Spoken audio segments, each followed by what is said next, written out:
चलिए दोस्तों, क्लासेस भाई नवीन सर में आपका हार्दिक स्वागत है। आप लोगों को संज्ञा बता चुके हैं, सर्वनाम भी बता चुके हैं और आज जो है एक नया टॉपिक लेकर आए हैं, विशेषण।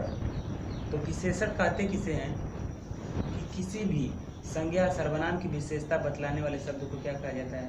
विशेषण कहा जाता है। और नहीं तो ये समझ जाइए कि कोई किसी भी चीज़ की विशेषता बतलाने वाले शब्द को क्या कहा जाता है? विशेषण कहा जाता है। बस इतना टॉपिक याद रखिए। जैसे हम कह दिए कि राम, राम क्या है? सुंदर है, सुंदर लड़का है, ठीक ना। तो ये राम जो है संज्ञा हो गया, तो संज्ञा की विशेषता क्या बतला रहा है? कि सुंदर है, ठीक ना। तो राम सुंदर है, इसी की जो विशेषता है बतला रहा है कि राम क्या है? सुंदर है, ठीक ना। तो ये सुंदर क्या हो जाएगा? विशेषण हो जाएगा। बस इतना याद रखिए। और इसमें दो चीज़ होता है। आप लोग को कर्मधारय समास जब बताए होंगे तो उस समय आप लोग ध्यान दीजिएगा, बताए हैं विशेषण और एक होता है विशेष्य, विशेषण और विशेष्य। तो इसमें अगर बोल दिया जाए कि राम, ठीक ना, विशेष हो जाएगा और सुंदर क्या हो जाएगा? विशेष हो जाएगा। बस इतना जानिए कि राम जिस शब्द की कोई विशेषता बतलाता है वही क्या होता है? विशेष होता है, ठीक ना। जैसे लिख दिया कि यह काली गाय है, तो काली गाय मतलब गाय कैसी है? काली है। तो गाय की विशेषता क्या है? कि वह काली है, तो विशेषण क्या हो जाएगा? काली। तो इस तरह आप समझ जाइए कि लाल, काली, सुंदर और दुष्ट, ये सब जो है क्या है? विशेषण वाले शब्द हैं। तो ये किसी शब्द के बाद लगे या पहले लगे, ठीक ना। अब उसकी क्या हो जाएगी? विशेषता हो जाएगी। आ रहा है समझ में?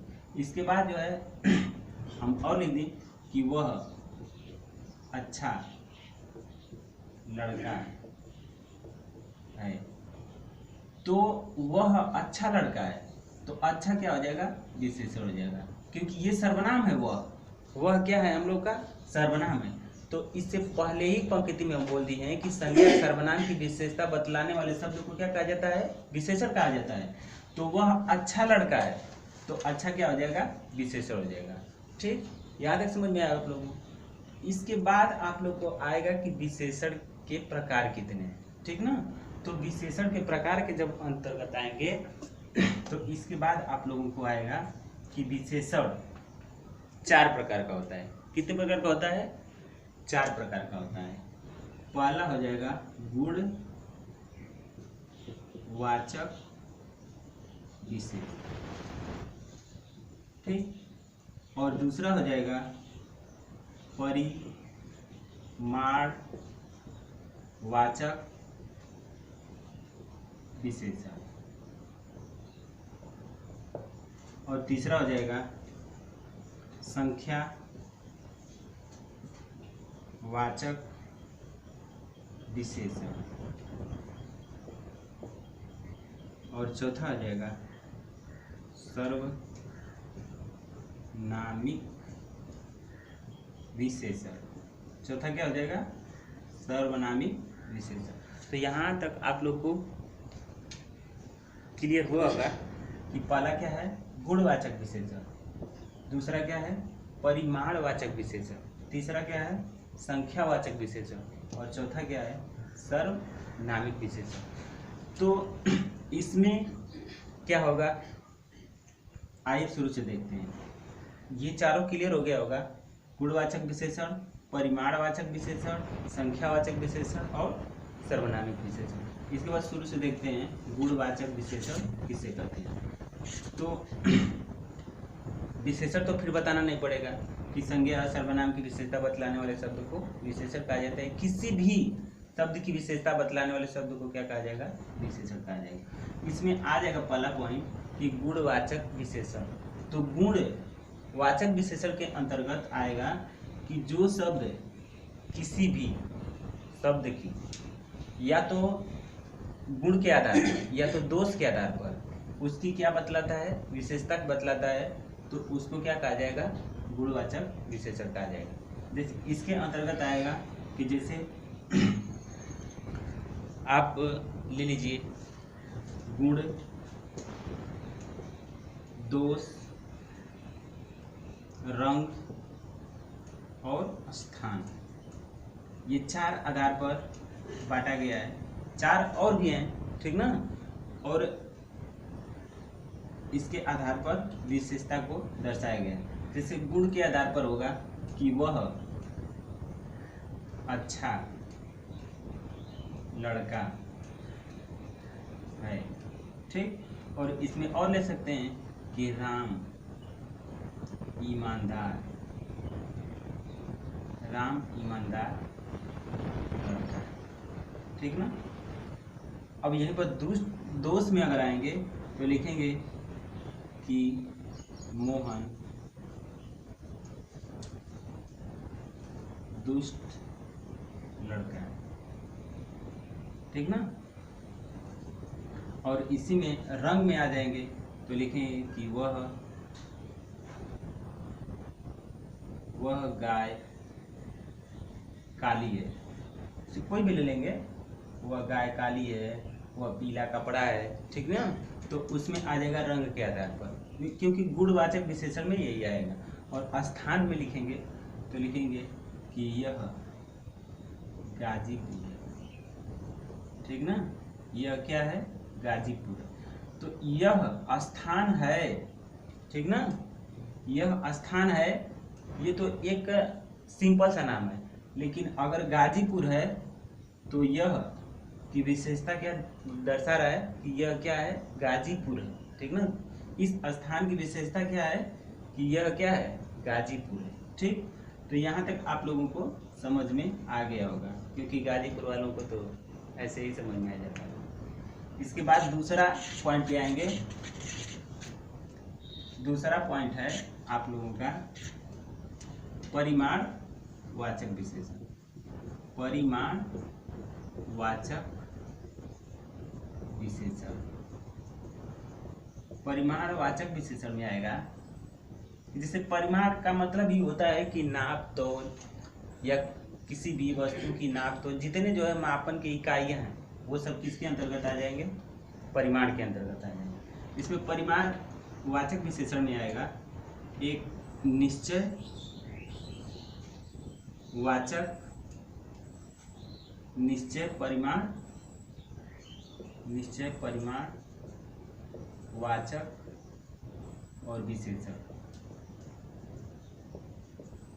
निश्चय परिमाणवाचक विशेषण और एक होगा अनिश्चय, अनिश्चय वाचक विशेषण। अनिश्चय परिमाणवाचक विशेषण, इसमें जो है इसके 2 प्रकार हैं। परिमाणवाचक के कितने प्रकार हैं, 2 प्रकार हैं। निश्चयवाचक परिमाणवाचक विशेषण और अनिश्चयवाचक परिमाण। तो इसमें जो है निश्चयवाचक में आएगा कि यह 1 किलोग्राम दूध है, ठीक। यह 1 किलोग्राम क्या है, दूध है। इसको माप दिया है और निश्चित है कि यह कितना है, 1 किलोग्राम दूध है। इस दूध की विशेषता क्या है कि वह 1 kg है, ठीक। और दूसरा में आएंगे अनिश्चयवाचक में तो लिखेंगे कि इस बर्तन में कुछ दूध है, इस बर्तन में कुछ दूध। ये जो कुछ हुआ और 1 kg हुआ, तो 1 kg निश्चय परिमाणवाचक विशेषण में आएगा और जो कुछ है यह अनिश्चय परिमाणवाचक विशेषण के अंतर्गत आएगा। क्योंकि परिमाण का मतलब हम बताएं कि जो किलो या केजी हो, मीटर हो।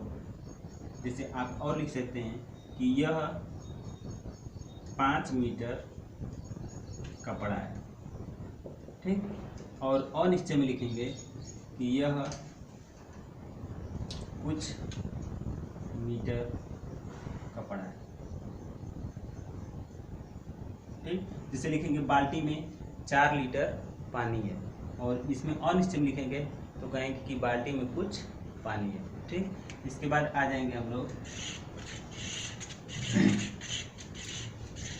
शुरू से पढ़े पहला गुणवाचक विशेषण, दूसरा परिमाणवाचक विशेषण, और तीसरा पढ़ेंगे संख्यावाचक विशेषण। संख्यावाचक विशेषण,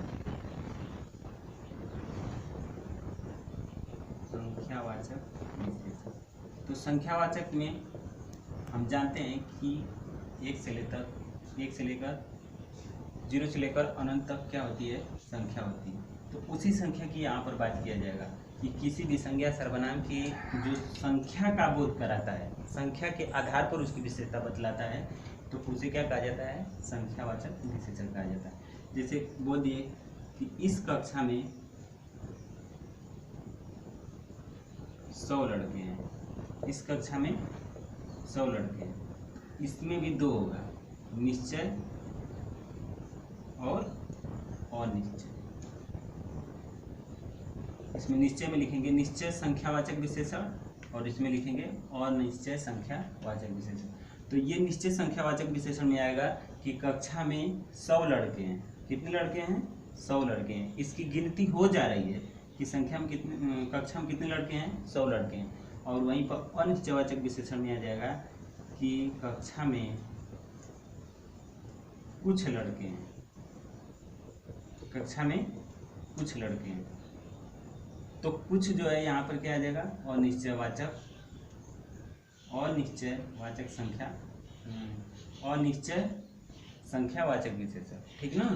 तो इस तरह हम पता कर सकते हैं। जैसे बोल दिया कि इस सभा में 500 व्यक्ति बैठे हैं, तो 500 क्या हो जाएगा, निश्चय संख्यावाचक विशेषण।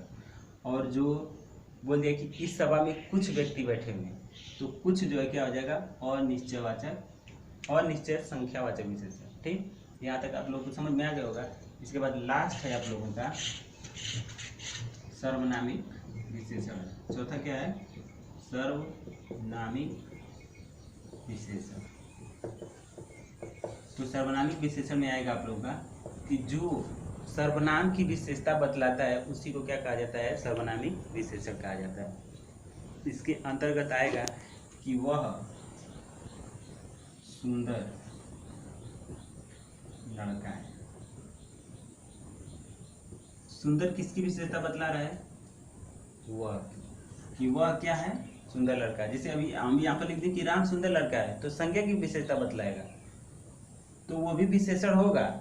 लेकिन यहाँ पर जो सर्वनामिक विशेषण की बात कर रहा है कि वह सुंदर लड़का है, तो वह क्या है, हमारा ऑलरेडी सर्वनाम है। तो सर्वनाम की विशेषता जो बतलाएगा वह क्या हो जाएगा, सर्वनामिक विशेषण हो जाएगा। ठीक, जैसे लिख दिया कि तुम ईमानदार लड़के हो। ठीक है, तो तुम क्या है, सर्वनाम है, और ईमानदार क्या है, विशेषण है। तो सर्वनाम की विशेषता जो बतला रहा है वो क्या हो जाएगा, सर्वनामिक विशेषण हो जाएगा। इसके बाद कुछ पॉइंट आप लोग का बच रहा था, उसको बता देना। इसी सर्वनाम में ही है एक प्रविशेषण होता है। क्या होता है, प्रविशेषण। तो प्रविशेषण में आएगा कि जो विशेषण की विशेषता बतलाता है, विशेषण की विशेषता, विशेषण की जो विशेषता बतलाएगा वही क्या होता है, विशेषण की विशेषता जो बतलाता है वही क्या होता है, प्रविशेषण होता है। जैसे लिख दिए कि वह बहुत सुंदर लड़का है, वह बहुत सुंदर लड़का है। तो एक तो पहले हम बता दिए हैं कि वह बहुत सुंदर लड़का है, तो वह सुंदर लड़का है, लेकिन जो बहुत लगा है यही क्या हो जाएगा, प्रविशेषण हो जाएगा। जैसे लिख दिए कि रानी सुंदर, रानी बहुत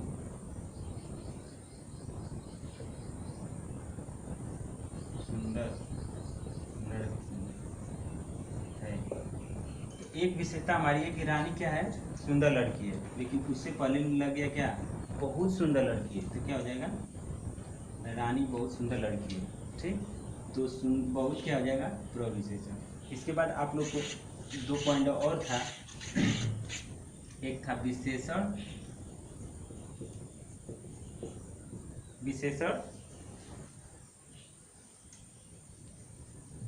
उद्देश्य विशेषण, उद्देश्य विशेषण, और एक है विधेय विशेषण, विधेय विशेषण।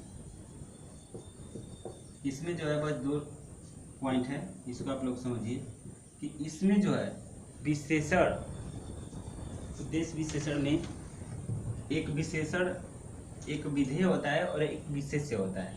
जैसे लिख दिए कि राम झूठ बोलता है, ठीक ना। तो राम झूठ बोलता है, तो इसमें ये विशेष आ गया पहले और झूठ क्या आ गया, बाद में आ गया। तो जब राम पहले आया, झूठ बाद में आ गया, तो ठीक ना। तो ये विशेष है और विशेष की विशेषता बतलाता है, तो इसे क्या कहा जाएगा, विधेय विशेषण कहा जाएगा। क्या कहा जाएगा, विधेय विशेषण कहा जाएगा। जब विशेष की विशेषता कोई शब्द बतलाता है उसे क्या कहते हैं, विधेय विशेषण कहते हैं। और यही को लिख दिया जाए कि झूठ मत बोलो, झूठ मत बोलो, ठीक ना।